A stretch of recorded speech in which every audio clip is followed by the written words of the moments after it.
Sou nasci na cidade de Rio Vermelho, mas fui criado em Diamantina, Minas Gerais, até a JK. Vim para São Bernardo no 28 de julho de 1975. Antes de trabalhar na Mercedes, trabalhei na Brastemp, antiga Multibras. Morei no bairro Ferrazópolis.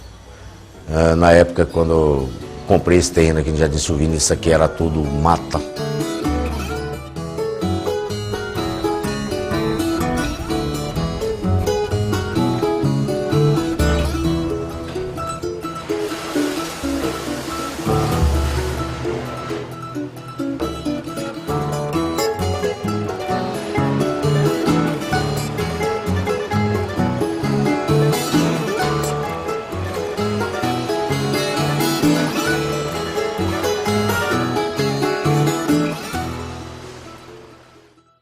Quando eu entrei na Mercedes, foi dia 13 de fevereiro de 1976.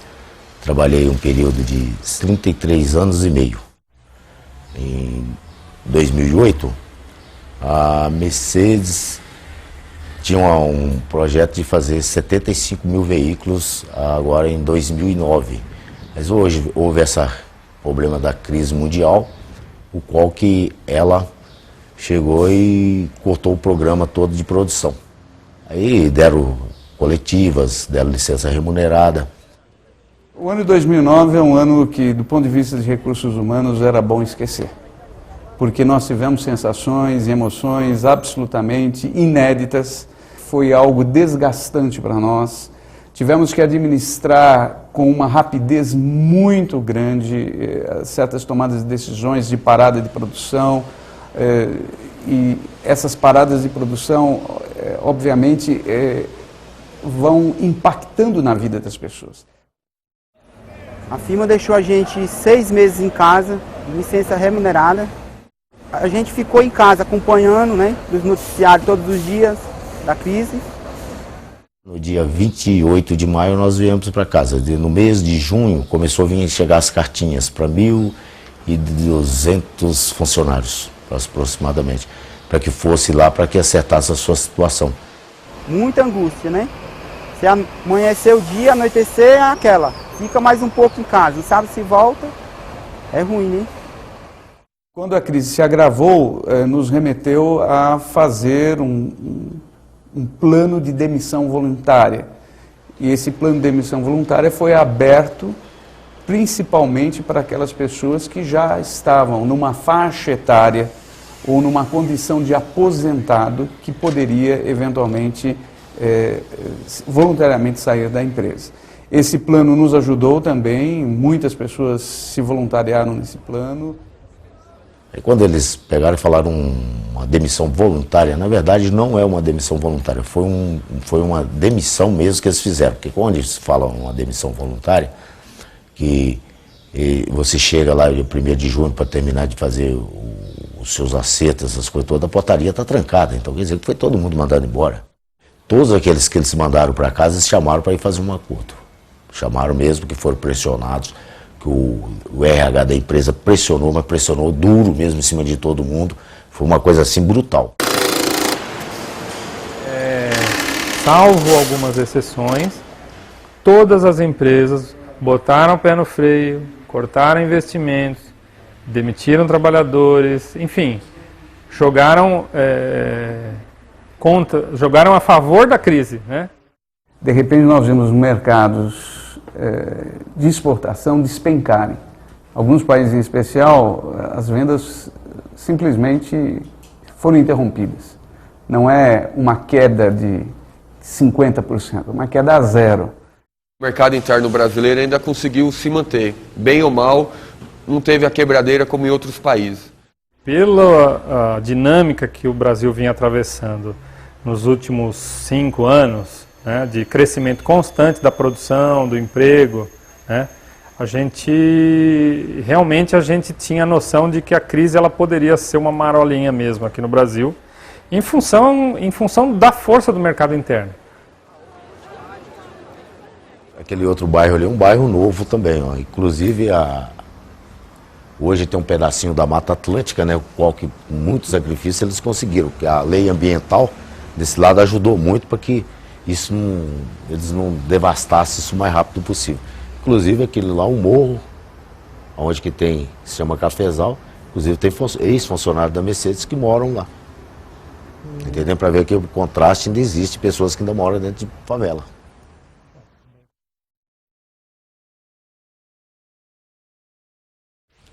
Não, a relação patrão-empregado, quando tem produção, ela sempre vai ser boa. Vai ser das melhores possível. Mas o dia que a produção está em baixa, não existe aquele elo de um estar ao lado ao outro. Quando a gente trabalha dentro de uma empresa, se você trabalhou, mostrou a sua qualidade profissional, você mostrou a sua responsabilidade, você saiu de cabeça erguida, sem estar preso à mão de ninguém. Então você tem que guardar rancor nenhum. E outra, eu não devo nada a Mercedes, nem ela me deve. Eu vendi minha mão de obra, ela me pagou. Se não foi mais bem remunerada, porque devido da gente ter um povo que ainda não sabe cobrar seus direitos. Fomos ao inferno e estamos agora subindo aos céus. Por quê? Porque eu estou contratando pessoas. Então, no mesmo momento que eu tinha sobre a minha mesa papéis monitorando pessoas que estavam saindo, pessoas aposentadas que estavam aderindo ao PDV, hoje eu tenho uma situação absolutamente contrária. Eu estou olhando pessoas para entrar na empresa, novos montadores, trencistas, funileiros, pintores.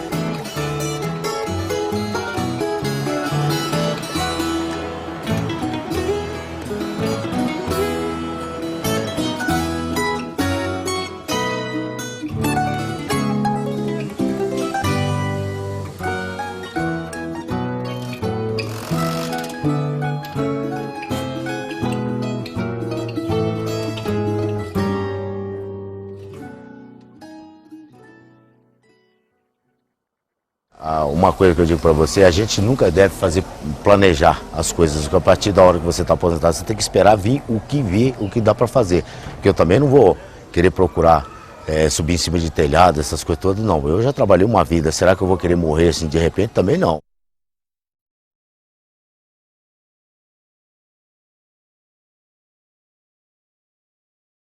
Tudo aqui nessa casa aqui, né, cara, a gente construiu, né? Então, o telhado, cobertura, levantar as paredes, a gente quando chegou aqui não tinha nada. Comecei na Baia em 89, né, mas antes de ir para lá eu passei por uma outra empresa, né, eu trabalhei no estaleiro, né, trabalhei na indústria naval, e aí comecei a trabalhar na Baia. Primeiros 6 meses eu encarei uma greve, né, cara. Ali a Tatiana e a Beatriz que estão correndo. Volta, volta. Então aqui Tatiana, Beatriz, né? Tatiana, minha filha mais velha. A Beatriz é a segunda mais velha, né? A gente está pisando no piso que quem colocou foi a minha esposa, a Rosângela, que fez esse serviço aqui. Então, se você tiver alguma coisa a reclamar, reclame com ela.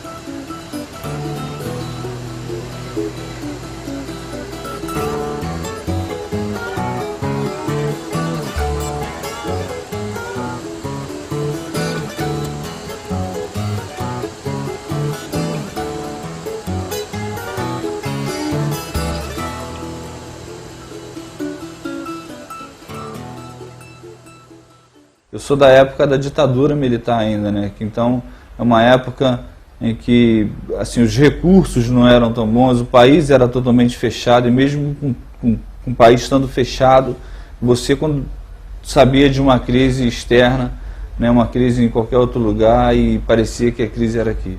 A área que eu trabalho, que é agronegócio, ela não sofreu muito impacto, porque 90% praticamente do produto que a gente produz é consumido aqui dentro do país.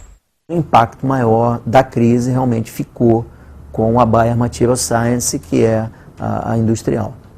Inicialmente aquela ansiedade, a incerteza, né, a expectativa por parte dos trabalhadores de perder emprego, perder benefício. Especificamente aqui em Belford Roxo, nós então, no momento da crise, já mais para frente, já no início do ano, com as unidades operando a capacidades muito reduzidas, abaixo de 60%, nós então começamos negociamos com o sindicato local e com a comissão de fábrica um acordo de compensação de horas. E sempre desde o início da crise, o que foi colocado é que não haveria demissão de pessoal. O acompanhamento da crise, a transmissão de informação nossa para os colaboradores, o posicionamento da empresa de não tomar medidas imediatistas de redução de quadro, coisas que, eventualmente, nesse momento de crise, de estresse geral, algumas empresas tomaram, nós fomos bem tranquilos. Não teve conflito. Não teve conflito. O nosso diálogo com a empresa está muito maduro. E o entendimento é de que, se a gente sentar e dialogar, a gente consegue ter um resultado melhor. Então foi exatamente isso que aconteceu. A empresa, na expectativa de uma crise muito grave, o sindicato também, e ali no meio os trabalhadores. O sindicato ele teve que avançar com o tempo. Ou seja, aquela figura do sindicalista e do trabalhador que fazia greve, greve de advertência, esse tipo de mecanismo que existia, de ameaça tanto de um lado quanto do outro, eu acho que com essa ideia da livre negociação o sindicato evoluiu muito. O sindicalista é aquela figura autoritária, aquela figura, né, de esquerda, né, do sim ou do não, já não existe mais. O colaborador aqui no Brasil vem se mostrando pessoas realmente de um profissionalismo e de um entendimento das questões econômicas muito grande.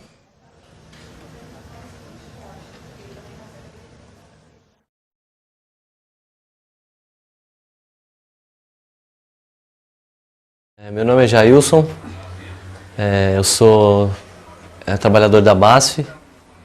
Eu estou na BASF há quase 5 anos e aqui é a minha residência. Essa daqui é minha esposa, a Valdirene. Essa aqui é a minha nenenzinha caçula, a Júlia. E eu tenho mais 2 filhos, né? Vou mostrar para vocês aqui o restante da minha casa, né? Aqui é o corredor. Tem um acesso por baixo e tem um acesso por cima. A gente usa mais esse acesso aqui.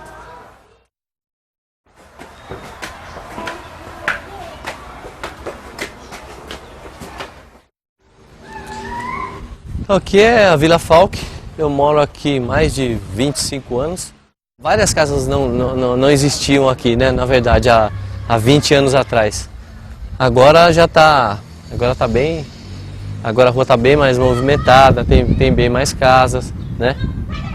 Eu morei no começo da rua ali, quando meu pai pagava aluguel, né? E aí era uma luta, ele pagando aluguel e construindo e a gente ajudando ele.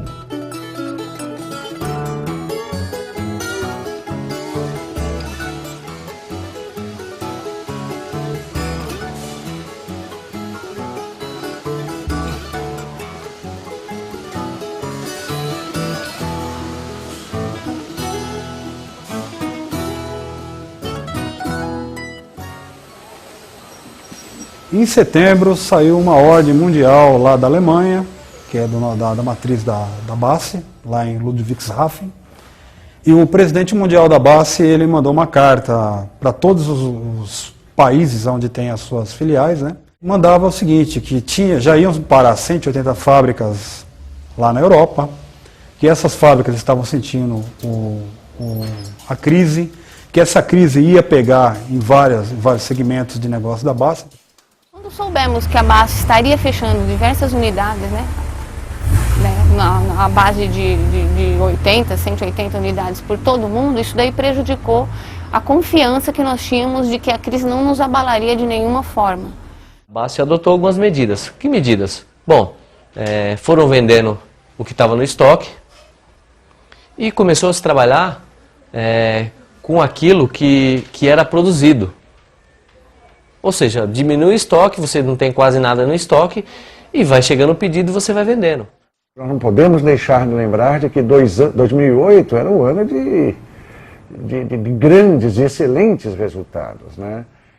Mas ainda assim, né, as empresas que certamente trabalham com seus produtos exportando, que é o caso da Baixa em Camaçari, ela sofreu impacto, porque os maiores compradores eram os países da Europa, por estar vivendo uma crise, deixam de comprar. O que acontece também de diferente com o Brasil, que a gente escutou muito dentro da BASF, vamos dizer assim, é uma coisa interessante. Que o brasileiro estava acostumado com essa onda de crise, viver em inflação. Então, o que aconteceu nisso é que o Brasil tinha muita experiência em crise.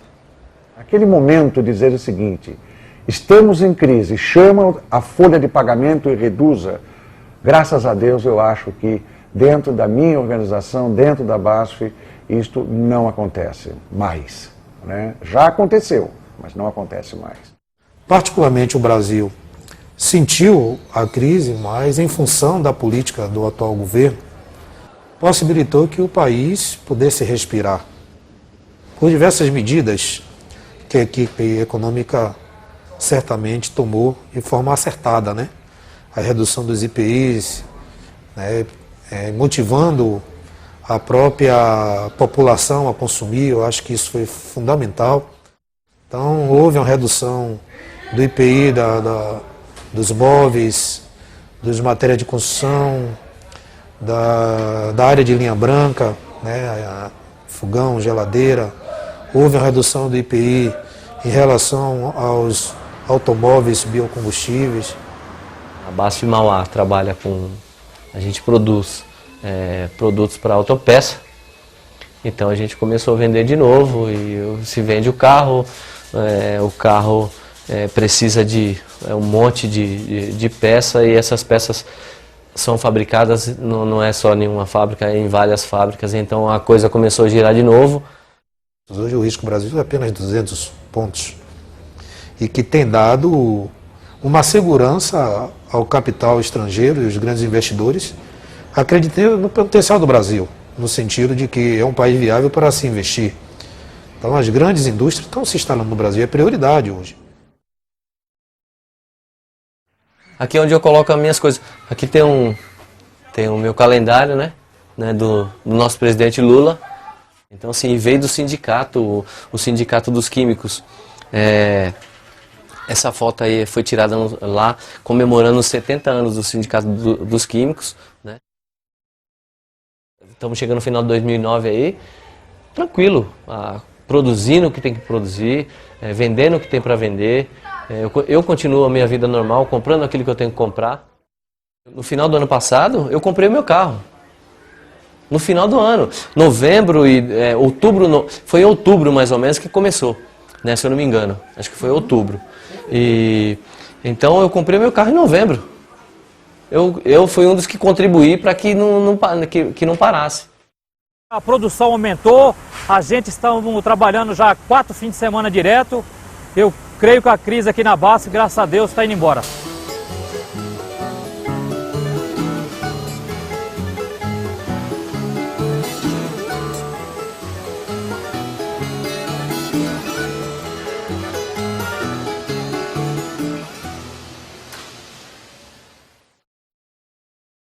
No âmbito geral, eu vejo que o patrão, né, o empresário em si, ele explora muito o trabalhador.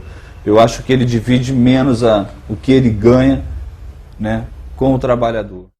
Uma crítica muito forte ao setor empresarial, que a todo momento fica dizendo os impostos são altos, os impostos são altos. Na realidade, ainda o que nós temos é uma cambada de sonegadores, né, lamentavelmente um caixa 2 ainda muito forte, né, e que eles, se contribuíssem de forma correta os impostos, nós teríamos uma forma melhor de distribuir essa renda. O salário do trabalhador brasileiro comparado com trabalhadores, né, do dito primeiro mundo, das economias, né, Europa, Estados Unidos, Japão, os trabalhadores brasileiros, né, recebem mal, podemos falar que recebem mal. O trabalhador hoje ele sofre muito com saúde que não existe, ele sofre com transporte, ele sofre com acesso a vários tipos de informação, ele sofre com cultura que não chega para ele. questão financeira é a mais importante. Se você não tem um salário que é digno para você viver, você tem que se virar de outras formas, você tem que fazer um monte de coisa. Eu tenho 3 filhos. Se você perguntar para mim, se você pode pagar uma faculdade para o seu filho, eu não posso. Né? Eu não vou dizer nem para os 3, mas para um, eu não posso. Você entendeu?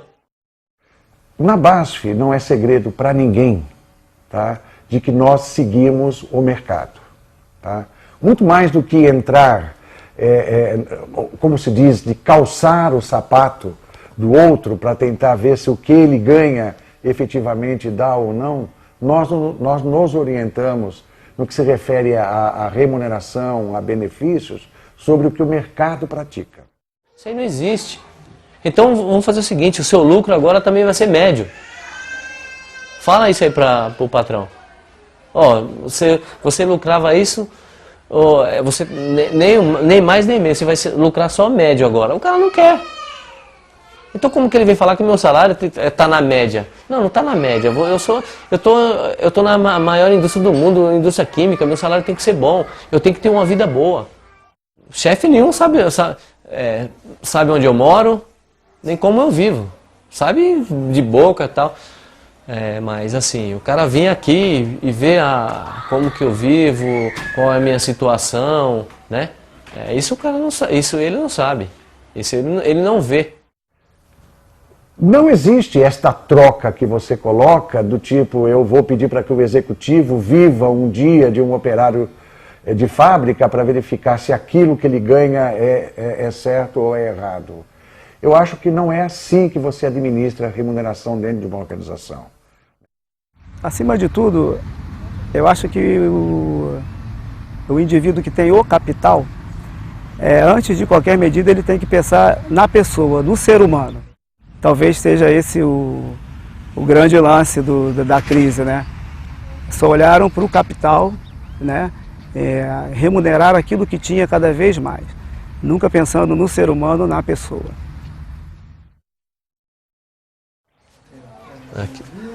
Aqui tem um pedacinho aqui, eu sempre quis ter, na verdade eu sempre quis ter um escritório, mas a gente não tem espaço, na verdade, físico, né?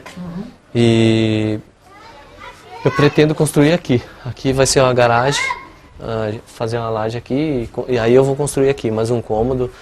E só que isso aí é aos poucos, porque a verba não é muito.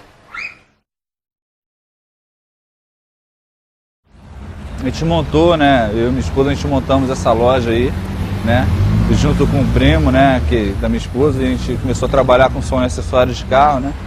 Foi um momento bem bacana, porque deu para que a gente deu a possibilidade para que a gente pudesse ver o outro lado da moeda, né? No momento tá fechado, a gente teve que abdicar um pouco em função do trabalho, mas tá aí esperando uma nova oportunidade.